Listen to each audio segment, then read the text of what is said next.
High court ತೀರ್ಪಿನ ಬೆನ್ನಲ್ಲೇ CM Siddaramaiah ಬೆಂಬಲಕ್ಕೆ ಕಾಂಗ್ರೆಸ್ ಪಕ್ಷದ ಸಂಪೂರ್ಣವಾಗಿ ಎಲ್ಲರ ಬೆಂಬಲ ದೊರೆತಂತೆ ಕಾಣಿಸ್ತಾ ಇದೆ. ಕೋರ್ಟ್ ಬರೀ ಪ್ರಾಥಮಿಕ ತನಿಖೆಗೆ ಅನುಮತಿ ಕೊಟ್ಟಿದೆ ಅಷ್ಟೇ, ಇದು ಪ್ರಾಸಿಕ್ಯೂಷನ್ಗೆ ಅನುಮತಿ ಕೊಟ್ಟಿದ್ದಲ್ಲ ಅಂತ ಎಲ್ಲರೂ ವ್ಯಾಖ್ಯಾನಿಸಿದ್ದಾರೆ. ಸಿಎಂ ಸಿದ್ದರಾಮಯ್ಯ ರಾಜಕಾರಣದಲ್ಲಿ ಮಾಡ್ತಾ ಇದ್ರೆ ಇವಕ್ಕೆಲ್ಲ ಎದುರುಕೊಳ್ಳಲ್ಲ. ನಾನು ಹೋರಾಟದ ಹಿನ್ನೆಲೆಯಿಂದ ಬಂದಿರತಕ್ಕಂಥವ್ನು, ಸುಳ್ಳು ಆರೋಪಗಳಿಗೆ ಯಾವತ್ತೂ ಎದುರಲ್ಲ. ಬಹಳ ಜನ ಕಾಯ್ಕೊಂಡಿದ್ದಾರೆ, ಸಿದ್ದರಾಮಯ್ಯ ರಾಜೀನಾಮೆ ಕೊಟ್ಬಿಡ್ತೇನೆ, ಸಿದ್ದರಾಮಯ್ಯ ರಾಜೀನಾಮೆ ಕೊಟ್ಬಿಡ್ತೇನೆ. ನಾನು ತಪ್ಪು ಮಾಡೇ ಇಲ್ಲ, ರಾಜೀನಾಮೆ ಕೊಡಲ್ಲ. ಕೊಡ್ಬೇಕಾ? ಕೊಡಬಾರ್ದು. ವಿಶ್ವನಾಥ್, ಕೊಡಗಿಲ್ಲ. ನಾನೇನು ತಪ್ಪು ಮಾಡಿಲ್ಲ. I am not going to resign. I will fight politically. ನ್ಯಾಯಾಲಯ ಪ್ರಾಸಿಕ್ಯೂಷನ್ಗೆ 218 BNSS ಸೆಕ್ಷನ್ ಪ್ರಕಾರ ಕೊಟ್ಟಿಲ್ಲ, ಅದನ್ನ ತಿರಸ್ಕಾರ ಮಾಡಿದ್ದಾರೆ. 17A PC ಆಕ್ಟ್ ಪ್ರಕಾರ ಮಾಡಿದ್ದಾರೆ, ಅದನ್ನ ಇನ್ವೆಸ್ಟಿಗೇಷನ್ಗೆ ಕೊಟ್ಟಿದ್ದಾರೆ. ಈ ಕಾನ್ಸ್ಪಿರಸಿಗೆ ಎದುರ್ಕೊಳ್ಳಲ್ಲ ನಾನು ಯಾವತ್ತೂ, ಯಾಕಂದ್ರೆ ಜನರ ಆಶೀರ್ವಾದ ನಮ್ಮ ಮೇಲಿದೆ. ನನ್ನ ಜೊತೆನಲ್ಲಿ ನಮ್ಮ ಎಲ್ಲ ಮಿನಿಸ್ಟ್ರಿಗಳು, including the deputy chief minister, MLAಗಳು, ಪಾರ್ಟಿ ಮುಖಂಡರುಗಳು, ಪಾರ್ಟಿ ಕಾರ್ಯಕರ್ತರು ಮತ್ತೆ ಹೈಕಮಾಂಡ್ ಎಲ್ಲರೂ ಕೂಡ ನನ್ನ ಜೊತೆ ಇದ್ದಾರೆ. ನಮ್ಮ ಮುಖ್ಯಮಂತ್ರಿಗಳ ಮೇಲೆ ದೊಡ್ಡ ಷಡ್ಯಂತ್ರ. ಅವರು ಕ್ಲೀನ್ ಆಗಿ ಬರ್ತಾರೆ, ಯಾವ ತನಿಖೆ ಆದೇಶ ಮಾಡಲಿ ಏನೇ ಮಾಡಲಿ, ನನ್ನ ಪ್ರಕಾರ ಅವ್ರದ್ದು ಯಾವ ತಪ್ಪು ಇಲ್ಲ, ಅವ್ರೇನು ತಪ್ಪು ಕೂಡ ಮಾಡಿಲ್ಲ. ಮುಖ್ಯಮಂತ್ರಿಗಳ ಏನು ಒಂದು ಬದ್ಧತೆ ಇದೆ, ಆ ಬದ್ಧತೆ ಬಗ್ಗೆ ನಾವು ಅವ್ರ ಜೊತೆ ಇದ್ದೇವೆ.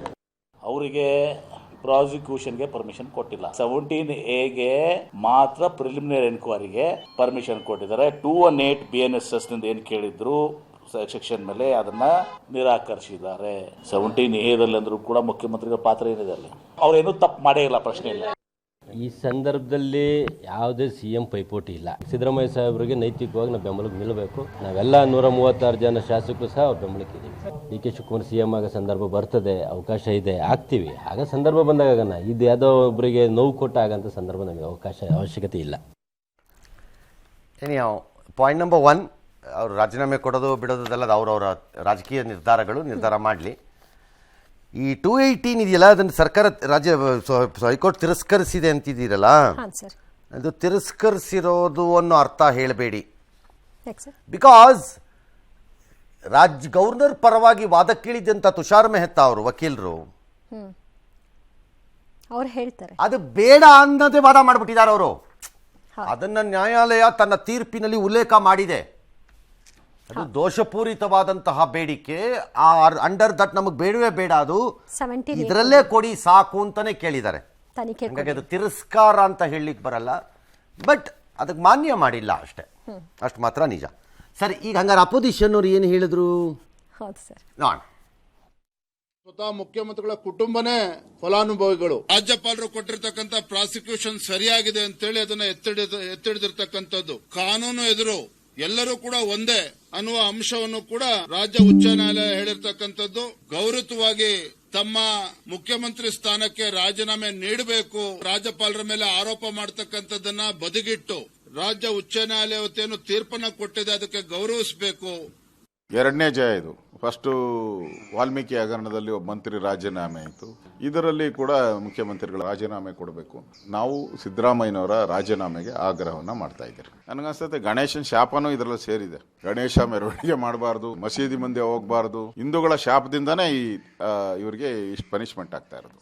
ಮೇಲ್ನೋಟಕ್ಕೆ ಕರಪ್ಷನ್ನು ಮತ್ತು ಕಾನೂನುಗಳನ್ನ, ನಿಯಮಗಳನ್ನ ಗಾಳಿಗೆ ತೂರಿ ಮಾಡಲಾಗಿದೆ ಅನ್ನೋದನ್ನ ಹೈಕೋರ್ಟ್ ಅತ್ಯಂತ ಸ್ಪಷ್ಟವಾಗಿ ಹೇಳಿದೆ. That's why chief minister has to immediately resign. ಅವರು ಅಲ್ಲಿ ಹೋಗ್ತೀನಿ, ಇಲ್ಲಿ ಹೋಗ್ತೀನಿ, ನಾನು ಅಪೀಲ್ ಮಾಡ್ತೀನಿ, ನೀವು ಅಪೀಲ್ ಮಾಡ್ಕೋರಿ, ಕಾನೂನಲ್ಲಿ ಪ್ರೊವಿಷನ್ ಇದೆ. ನಾವೇನೂ ಮಾಡಿಲ್ಲ ಅಂತ ಸಿದ್ದರಾಮಯ್ಯನವರಿಗೆ ಧೈರ್ಯ ಇದ್ರೆ ಅವರು CBI ಕೊಡ್ಲಿ. ಅವರು ನಾನೇನು ಎಲ್ಲೋ ರಾಜೀನಾಮೆ ಯಾರ್ದು ಒತ್ತಾಯ ಮಾಡಿಲ್ಲ. ಇರೋ ಪರಿಸ್ಥಿತಿಗಳನ್ನು ಜನತೆಗೆ ಎಕ್ಸ್ಪ್ಲೈನ್ ಮಾಡಿದ್ದೀನಿ. ಕುಮಾರಸ್ವಾಮಿ ಕೇಂದ್ರದ ಮಂತ್ರಿ ಆಗಿರೋದು ಸಹಿಸ್ಲಿಕ್ಕಾಗದೆ ಕಂದಕ ಸೃಷ್ಟಿ ಮಾಡಬೇಕು ಅಂತ ಏನು ಹೋರಾಟ ಮಾಡ್ತಾ ಇದ್ದಾರೆ. ಯಾವ ಮಂತ್ರಿ ಸಿದ್ದರಾಮಯ್ಯನವರು ಜಾರಿಗೆ ತಂದಿರುವ ಗ್ಯಾರಂಟಿ ಸ್ಕೀಮ್ಗಳನ್ನ ಸಹಿಸಲಾಗದ ಯಾರು? ವಿಪಕ್ಷಗಳು, BJP ಮತ್ತು JDS, ಇವೆಲ್ಲ ಪಿತೋರಿ. ಕುಮಾರಸ್ವಾಮಿ ಕೇಂದ್ರ ಮಂತ್ರಿ ಆಗಿರುವುದನ್ನ ಸಹಿಸಲಾಗದ ಕಾಂಗ್ರೆಸ್ ಪಿತೂರಿ. ಮಧ್ಯದಲ್ಲಿ ಏನಿಯೋ ಒಂದು ಹೇಳ್ಬಿಡ್ತೀನಿ ಬಿಫೋರ್ ನಾವು ಇನ್ನೊಂದು ಬ್ರೇಕ್ಗೆ ಹೋಗಕ್ಕೆ ಮೊದಲು. ಈಗ ಏನು ನಡೀತಾ ಇದೆ ಈ ವಾಕ್ಸಮರಗಳು, ಇದು ರಾಜಕೀಯವಾಗಿ ಹಾದಿ ಬೀದಿಯ ಮೈದಾನದಲ್ಲಿ ನಡೀತಿರುವಂತಹ ಮಾತುಗಳು. ಈ ಮಾತುಗಳಿಗೆ ರಾಜಕೀಯವಾಗಿ ನಿಮ್ಮ ಬೆಂಬಲಿಗರನ್ನು ಮೆಚ್ಚಿಸಲು, ಅವರನ್ನು ಹುರಿದುಂಬಿಸಲು, ಅವರಲ್ಲಿ ಧೈರ್ಯ ಸ್ಥೈರ್ಯವನ್ನು ತುಂಬಲು, ಅವರಲ್ಲಿ ವಿಶ್ವಾಸವನ್ನು ಗಳಿಸಲು ನೀವು ಏನು ಬೇಕಾದರೂ ಮಾಡ್ಕೋಬೋದು.